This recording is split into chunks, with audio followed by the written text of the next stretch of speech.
Reporting for the Intermountain Christian News, I'm Dr. Anthony Harper. We are blessed to, on International Holocaust Remembrance Day, to talk with Yehuda Lave in Israel.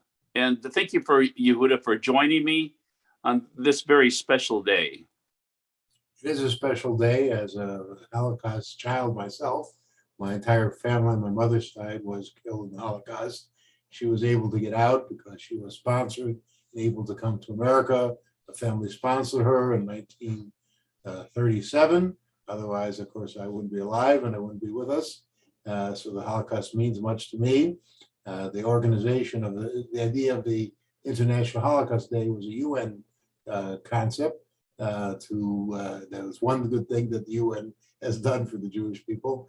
They promoted the idea. We in Israel have our own International Holocaust Remembrance Day, the day before our national holiday. The Holocaust is embedded in the memory of Israel. Every person in Israel is affected by some form or another, being family members or no family members. Of course, without the state of Israel fighting off the Germans, they would have been part of the Holocaust themselves. But England at that time, of course, fought the Germans, and Israel was not conquered. The Arabs and the Germans would have loved to have committed their own Holocaust in Israel, but God thought otherwise. With God's help, Israel has prospered and lived, and we are here today. It's a miracle for a lot of our listeners or the viewers.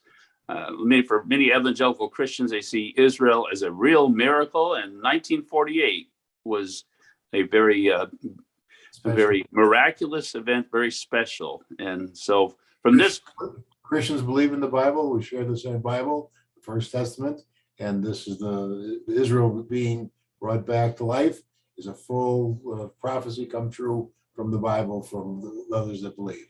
I teach both Christians and Jews the Bibles, and we share 90% of our heritage together. I know you have several hats. So what are the primary things that you're involved with in Israel? In Israel, which I've been made Aliyah 9 years ago, I have been essentially working as a journalist and as a blog writer, sharing Torah thoughts. There was a lot of things happening. Of course, with COVID coming along and changing our entire lives here and every place else. Before COVID, people would go back and forth to Israel and thought nothing about it because you got on a plane. With COVID, the state of Israel decided that they would cramp down and not allow visitors like many other countries. That, of course, affected many Jews because we considered Israel as our homeland, whether we had made Aliyah or not. It's a formal process making Aliyah. For most Jews who could prove their Jewishness, it's just a bureaucratic process. Nefesh b'nefesh helps them, and they could come. So many, large majority of the Jews who would visit were not citizens and would come back and forth. And for 2 years, they were cut off from the usual lifetime. It's not only a retirement place for many Jews, but also a compromise in the fact that if they can't make a living living here in Israel, they could come 3 times a year, as the Bible suggests, to come for the biblical festivals of Pesach, Shavuos, and Sukkot. And many Jews had homes here and would come back and forth on a regular basis. These last 2 years have stopped them from coming back and forth unless they were citizens. Okay. I also wanted to know about what difference you see in the previous administration with President Trump versus President Biden.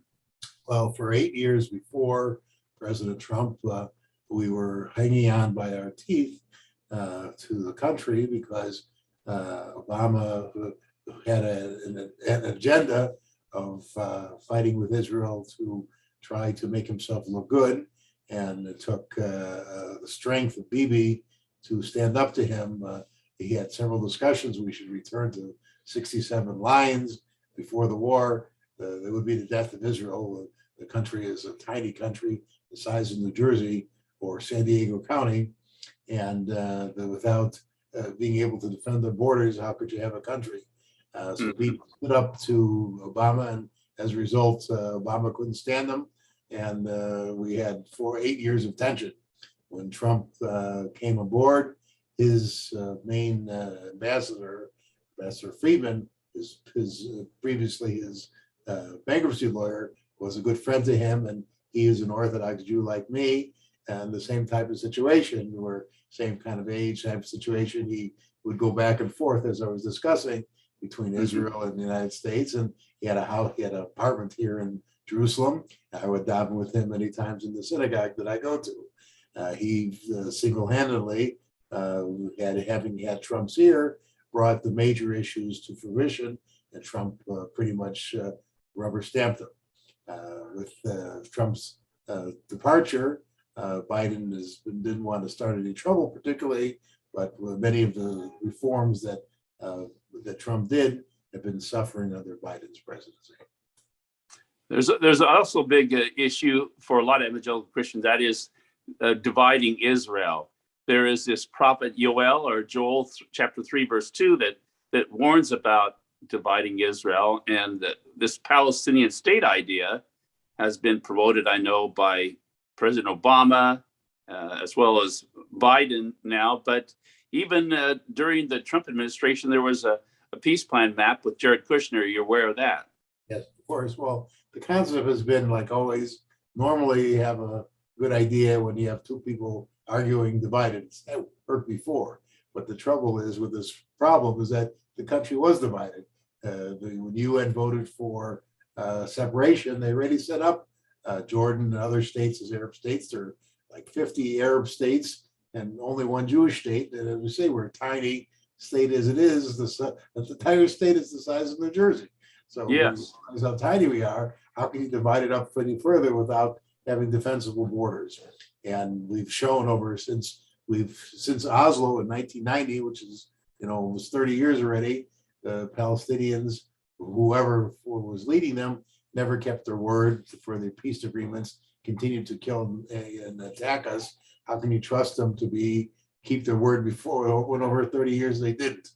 So it's not practical to have a second state when the state we have is so tiny as it is, without being able to have the defense by the UN. And of course, the UN has a history of walking away like they did in the 50s and the 60s and not keeping their word. So how can you trust the UN either to stand up to have a two-state solution? What would your word be? What would your statement be to President Biden if you were to see him? I would just say to President Biden is that look at history. We have a tiny Jewish state. We've stood up for ourselves. We're the main ally of the United States in the Middle East. Follow through on Trump's plans that were just common sense. Don't turn on us and turn back the clock 6 years. Well, it's great to be able to have you join me on this issue. So I know that you would have a website for people to know more information about what you do. What is that website? Lave.com. I do a daily motivational blog.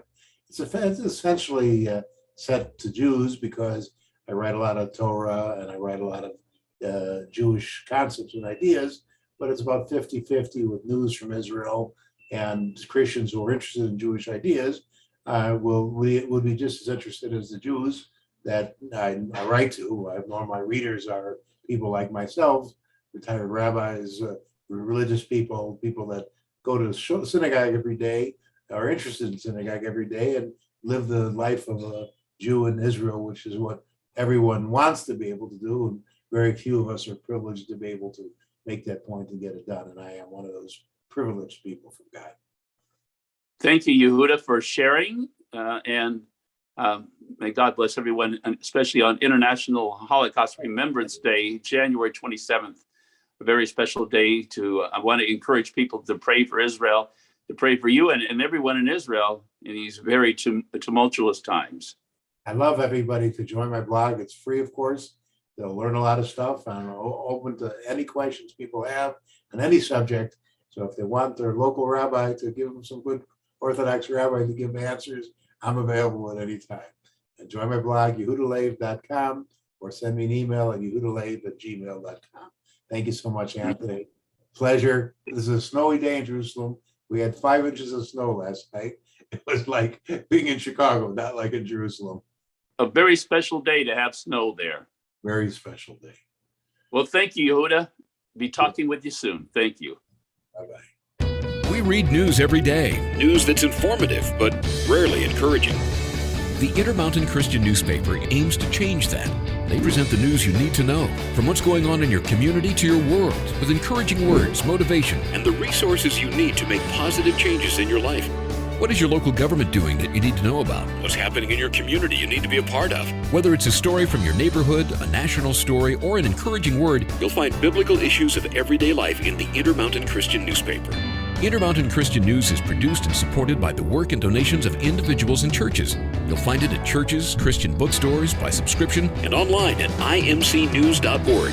To find out more about supporting this local resource, go online at imcnews.org or call Intermountain Christian News in Boise, Idaho at 208-703-8688. The Intermountain Christian News, a voice sharing the truth on matters dear to people's hearts.